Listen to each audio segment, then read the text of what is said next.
Good afternoon and welcome back. This is the Midday Report and I'm your host, Klaudia Czerwinska. Bolstering Europe's defensive architecture sits at the core of a meeting attended by at least 50 heads of state from across the European Union. Ukrainian President Volodymyr Zelenskyy is joining the talks in the Danish capital on Thursday, where he is expected to impart his expertise on thwarting Russian drones and how the continent could follow suit amid a rise in incursions. We're joined live by our EU correspondent Angela Skujins from Copenhagen. Good afternoon, Angie. So what else can you tell us about the deliverables for this European Political Community Summit? Good afternoon, Claudia. So unfortunately, we're not expecting any deliverables. This was laid bare by the dozens of leaders from across Europe that showed up to the Bella Centre earlier this morning for this informal discussion. This includes NATO Secretary General Mark Rutte, who outlined that we're not expecting any action at the end of today's talks. However, the point being that this is for Europe to chart the path forward when it comes to its security and defensive needs. Drones are the big topic of discussion today, underscored by the fact that at least half a dozen European countries have experienced and recorded incursions over their skies. This includes Poland. We did hear the Polish Prime Minister Donald Tusk tell reporters this morning that he wants action when it comes to thwarting these types of threats. Today, we, NATO and the European Union, need to look for ways that maximize our security. The initiatives that we talk about, which were accepted despite skepticism of some, are the drone wall that is to protect our border from airspace incursions and Eastern Flank Watch. It all means expenses and developing new technologies, and Poland, as a matter of fact, has already started doing this. And for me, it is important that it's becoming a shared task for the whole of Europe.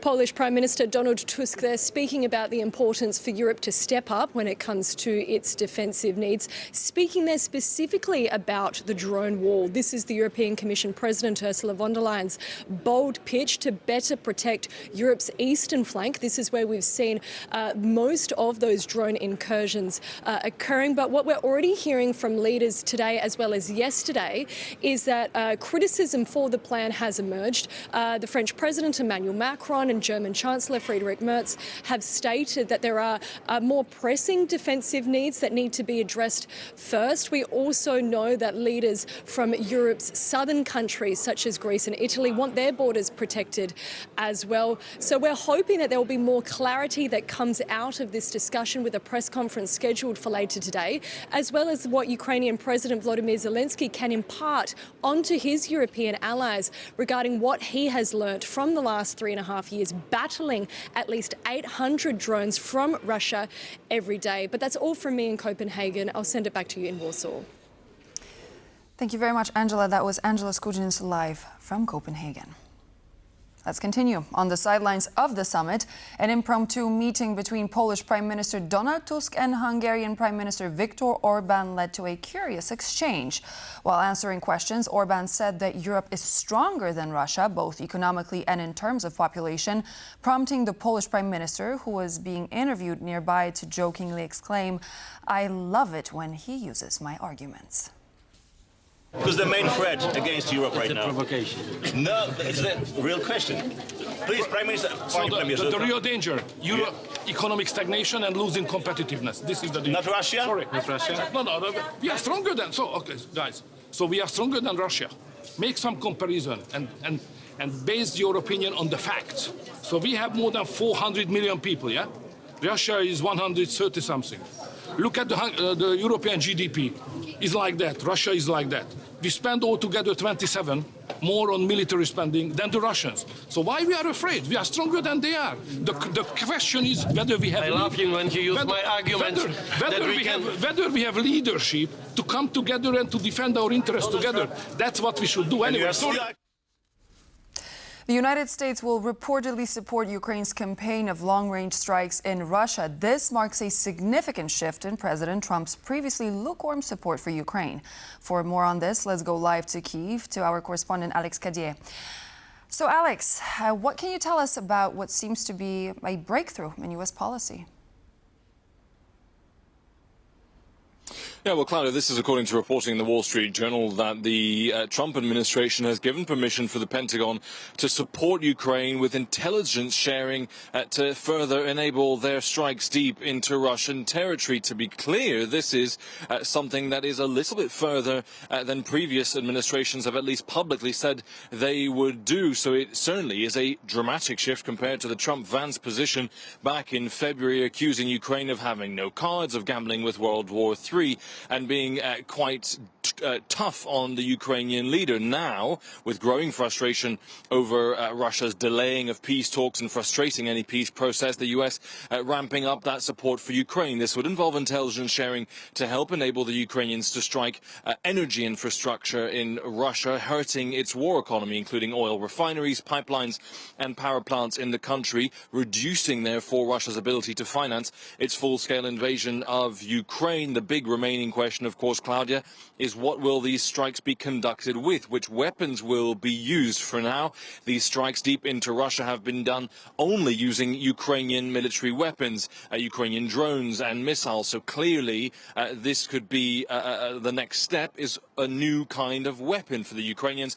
Of course, top of the list in Kiev are Tomahawks and Barracuda long-range missiles from the US, something the US has never provided Ukraine, but the Kiev government wants to have as an option. We know now from the White House, from sources in the United States, in Washington, that the US administration is considering Ukraine's request for Tomahawk missiles, which would put not only air bases and oil refineries deep into Russia in range of the Ukrainian forces, but also cities like St. Petersburg and Moscow, shifting that balance of power on the battlefield. For now, no decision in Washington. Kyiv awaits that decision impatiently. Claudia.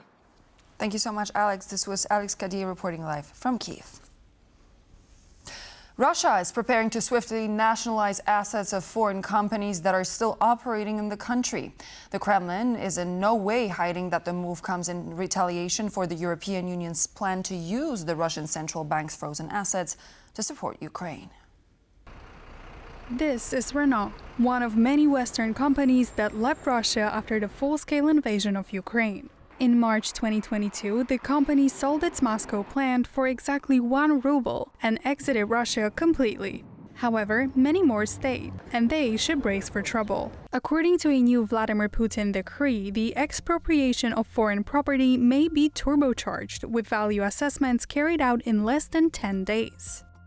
Previously, the Kremlin resorted to putting foreign assets under temporary administration, as was the case with German energy company Uniper, Finnish Fortum, and Austrian OMV. According to the Kyiv School of Economics, around 2,400 Western companies keep operating in Russia, with as many as 500 having left the country completely, and 1,300 in the process of exiting. Among those that stayed are major and well-known brands like L'Oréal.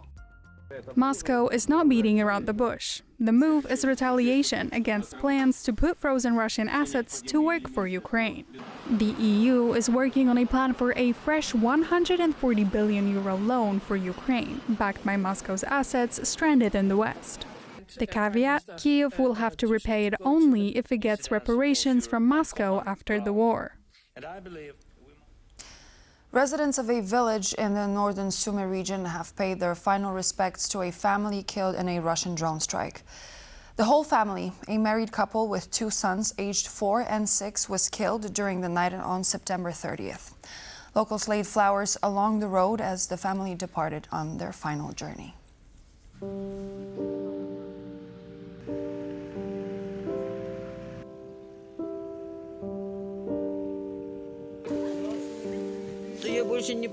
I have realized that I will never be able to speak to them again. I can't call them anymore. You can't make a call to the other world.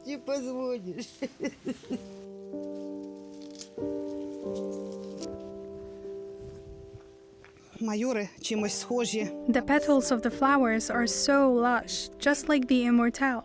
May they bloom on the graves for a long time.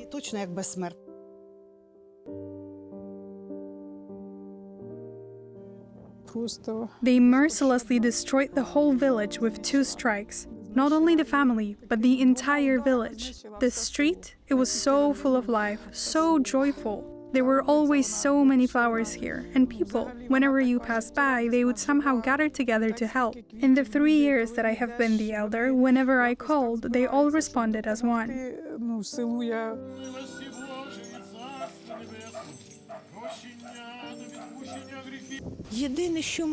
A terrible tragedy, but the only thing one could call positive is that they all remained together. The mother, children, and the husband.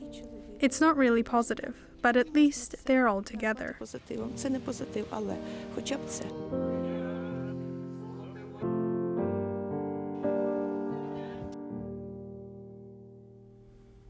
Absolutely heartbreaking. Let's continue. Polish citizens are safe and no one has been harmed, says the Polish Ministry of Foreign Affairs regarding the international Sumut flotilla sailing to the Gaza Strip, which has been intercepted by Israel. Detained activists, lawyers and parliamentarians on board the civilian boats making up the flotilla will face deportation from Israel, said the country's foreign ministry.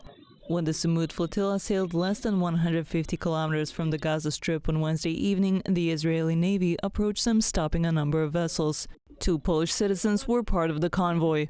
If you are seeing this video, it means I've been kidnapped by the Israeli occupational forces in international waters, as I was carrying out the humanitarian mission of the global Sumut flotilla. Prompting the Polish Ministry of Foreign Affairs to comment on the development. We are monitoring the situation regarding the detention of GSF ships. Among them are vessels with Polish citizens on board. According to our information, they are safe and no one has been harmed. The Polish consul is already in Ashdod, where the detainees are being transported. No Polish citizen will be left without assistance. Polish Foreign Minister Radosław Sikorski reaffirmed on Thursday that the consular services are helping Poles in trouble, albeit he urged the public to refrain from traveling to dangerous areas. The Ministry of Foreign Affairs has repeatedly appealed not to travel to certain regions of the world. There are countries such as Iran, Belarus and Russia that simply take Western citizens hostage. I will be blunt with those who would like to disregard our recommendations. I have no hostages to exchange. You are traveling at your own risk. We also urge against traveling to dangerous areas. The Sumut flotilla is an international initiative consisting of representatives from over 40 countries carrying humanitarian aid to Gaza. On average, 100 people are reportedly killed in Gaza every day due to Israel's military operation or shootings at food points. Others die of hunger or lack of medical care, said the UN's agency providing assistance to Palestinian refugees on Wednesday.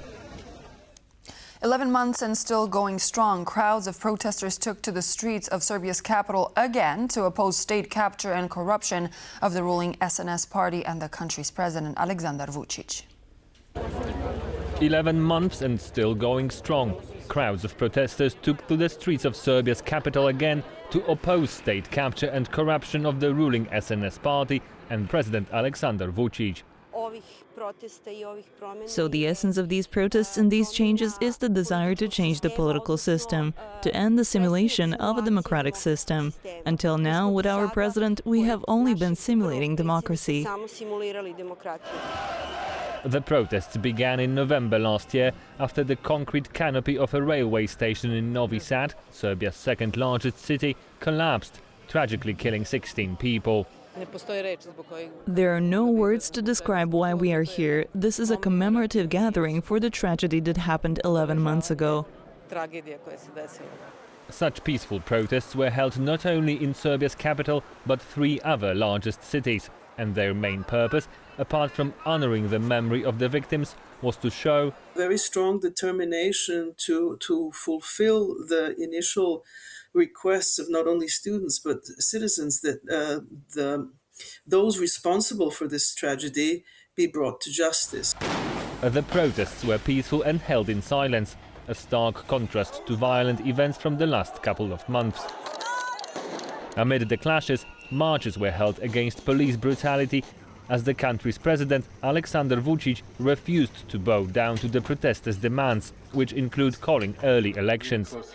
He's not really willing to listen to anybody else, especially if this other side is expecting accountability. Therefore, the protesters march on, with a culmination of demonstrations expected on November the 1st. a full year after the Novi Sad disaster. And now for some scenic views. Poland's Tatra Mountains have turned into a true winter wonderland with fresh snow piled up on the summits, but the beautiful landscapes make for treacherous conditions. Snowy scenery has attracted more tourists to the area, but the Tatra Volunteer Search and Rescue declared a high risk of avalanches, as in some places, as much as 20 centimeters of snow have already accumulated. Although today's footage shows an overcast sky, the sun is expected to peek through the clouds as well, promising even more picturesque views. In some of the mountainous areas, the temperature is expected to drop to -6 degrees Celsius. The conditions remain difficult, so tourists are encouraged to take extra care. And so this would be all for now here at the Midday Report. Thank you very much for joining me. I'm Klaudia Czerwińska, and I hope to see you back here on TVP World for more news and features.